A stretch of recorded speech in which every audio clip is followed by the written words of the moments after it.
17 tujuan utama SDGs yang diikuti oleh 193 negara, termasuk negara Indonesia. Dengan mengusung tema Mengubah Dunia Kita, Agenda 2030 untuk Pembangunan Berkelanjutan, SDGs yang berisi 17 tujuan dan 169 target merupakan rencana aksi global untuk 15 tahun ke depan. Berlaku sejak 2016 hingga 2030, guna mengakhiri kemiskinan, mengurangi kesenjangan, dan melindungi lingkungan. SDGs berlaku bagi seluruh negara atau bersifat universal, sehingga seluruh negara tanpa kecuali negara maju memiliki kewajiban moral untuk mencapai tujuan dan target SDGs.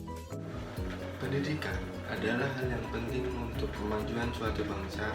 Untuk menjadi bangsa yang maju, tentu merupakan cita-cita setiap negara di dunia.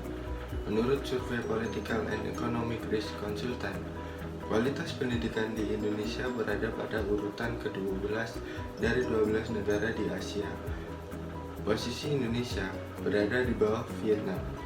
Data yang dilaporkan ke World Economic Forum Swedia pada tahun 2000, Indonesia memiliki daya saing yang rendah, yaitu hanya menduduki urutan ke-37 dari 57 negara yang disurvei di dunia. Penyebab rendahnya mutu pendidikan di Indonesia antara lain adalah masalah efektivitas, efisiensi, dan standarisasi pengajaran yang rendah. Indonesia saat ini tengah menghadapi COVID-19 yang sangatlah membawa perubahan kehidupan pada masyarakat di seluruh dunia.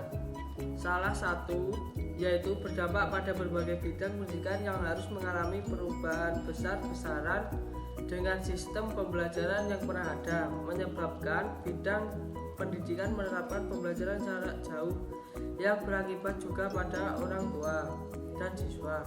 Khususnya siswa SD di mana peran guru harus digantikan oleh orang tua, yang mana tidak semua orang tua memiliki kemampuan untuk hal tersebut. Selain itu, yang menjadi rintangan bagi siswa SD adalah sebagian besar waktunya masih digunakan untuk bermain, sedangkan belajar ketika memang harus untuk sekolah kewajiban belajar yang kurang terpenuhi mengakibatkan hasil yang diraih bisa jauh dari ekspektasi.